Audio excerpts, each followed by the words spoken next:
El diablo, Padre Amort. En definitiva, cobrad fuerzas en el poder soberano del Señor. Revestíos de la armadura de Dios, para que podáis resistir las tentaciones del diablo. Porque nuestra lucha no es contra gente de carne y hueso, sino contra los principados y potestades, contra los dominadores de este mundo tenebroso, contra los espíritus del mal, que moran en los espacios celestes. Efesios 6, 10, 12. Capítulo 1. Es espíritu puro. Fuera del tiempo y el espacio, Dios creó todo. Creó los ángeles, seres perfectos y libres. Uno de ellos se dice que era el más bello de todos. Usó su libertad contra Dios.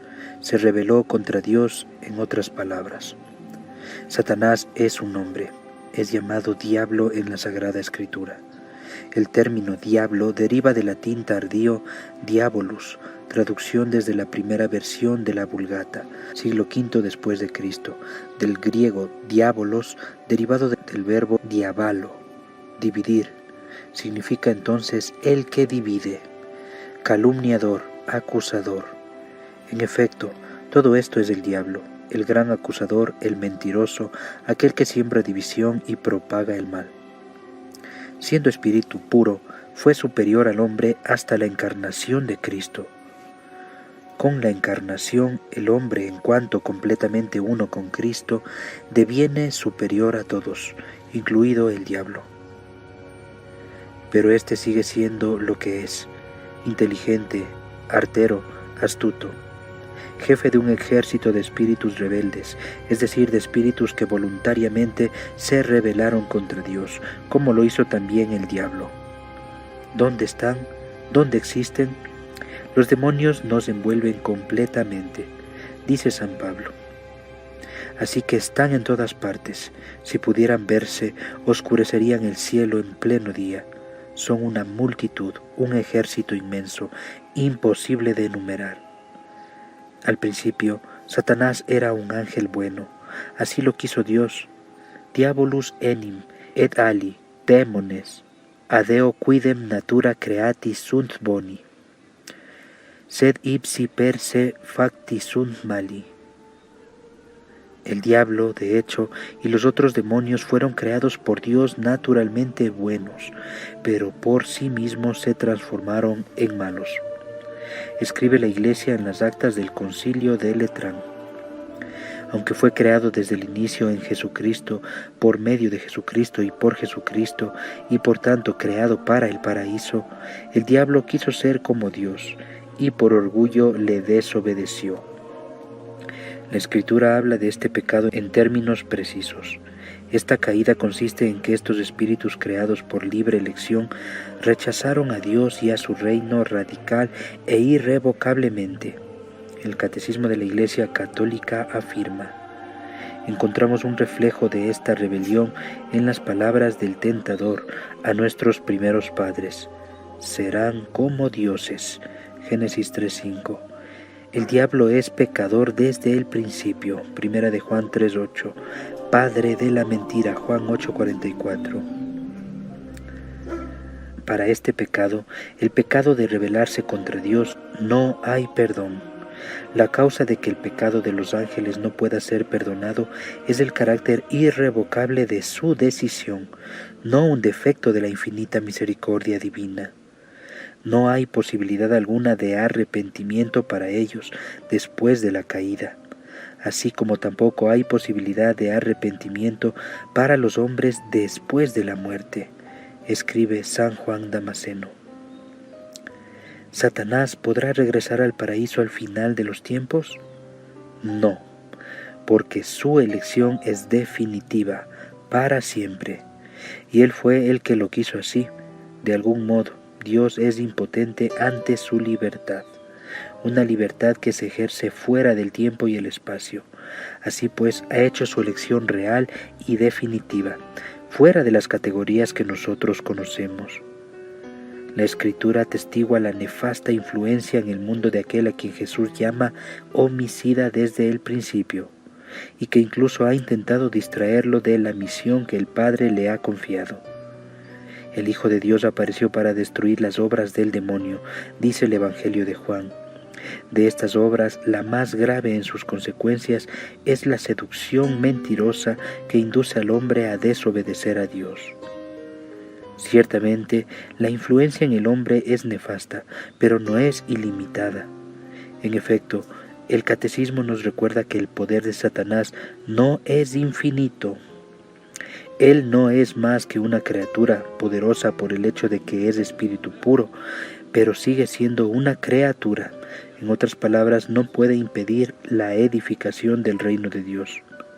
Si bien Satanás actúa en el mundo por odio contra Dios y su reino en Jesucristo, y si bien su acción causa graves daños de naturaleza espiritual e indirectamente también de naturaleza física, en cada hombre y en la sociedad, es necesario decir que esta misma acción es permitida de algún modo por la providencia divina, que guía la historia del hombre y del mundo con fuerza y dulzura.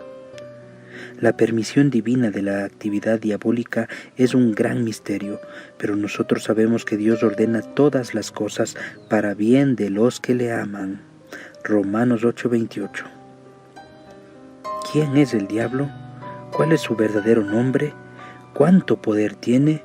¿Cómo se manifiesta su obra destructora en la vida de los hombres? ¿Cuántas veces me han hecho estas preguntas? ¿Y cuántas veces he tenido que responderlas?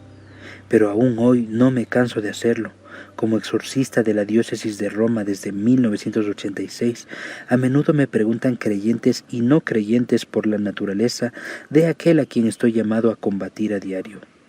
Pero yo solo sé aquello que la Escritura también conoce, lo que todos pueden saber si se apoyan en el catecismo y en las enseñanzas de la Iglesia. No sé nada más. Y eso ya es mucho, pues lo importante es saber una sola cosa, que Él existe y que actúa contra el hombre y contra el mundo. Actúa desde la profundidad de su reino de muerte, el infierno. Entiéndase bien. En el más allá no hay tiempo ni espacio, y por tanto no se puede decir propiamente que el infierno sea un lugar, sino es, sin más, una condición en la cual se encuentran los condenados, y con ellos los demonios, aquellos que voluntariamente han rechazado a Dios. En efecto, el infierno describe su condición, espíritus y almas que han rechazado de una vez y para siempre a Dios. Una condición terrible de separación del amor de Dios, un estado libremente y por tanto dramáticamente abrazado. El reino de Dios es regulado por el amor. El reino de Satanás es dominado por el odio. Los demonios se odian entre sí y su jerarquía se basa en el terror. Un día estaba liberando a una persona poseída por un demonio que ni siquiera estaba entre los más fuertes. Le pregunté, ¿por qué no te vas? Porque si me voy, Satanás me castiga, respondió.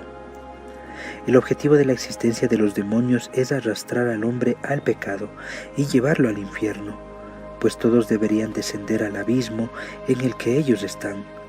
Y esto es lo que les pide a aquel del cual son esclavos y súbditos, Satanás. El diablo le pide al hombre tres cosas: que haga lo que quiere, que no se deje mandar por nadie, que cada cual sea el Dios de sí mismo. Su método es siempre el mismo: negar su existencia y la del infierno, y mostrar el mal como bien, como una ganancia. En suma, al hacerle creer al hombre que el infierno no existe, lo empuja a él arrastrándolo a su abismo mortal. Pero Cristo vino para despertar al hombre, para recordarle que el diablo existe y que quien no está con él, está contra él. O sea, está con Cristo o se está con Satanás. No hay términos medios. Todos los hombres han sido pensados desde la eternidad, creados por Dios y creados inmortales, creados por medio de Jesucristo y por Jesucristo. El fin de nuestra vida, el fin de la creación entera, es Él, Jesucristo. Hemos sido creados para vivir eternamente con Él, para vivir de su misma gloria. También los ángeles han sido creados por el mismo motivo, pero los ángeles que se volvieron demonios escogieron libremente el mal, y para ellos no hay redención. También los santos, a quienes les ha sido concedido ver el infierno, dan testimonio de esta verdad. Para los diablos no hay redención, pero al hombre mientras esté vivo se le ha sido dada la posibilidad de escoger el bien, es decir, la misericordia de Dios, o el mal.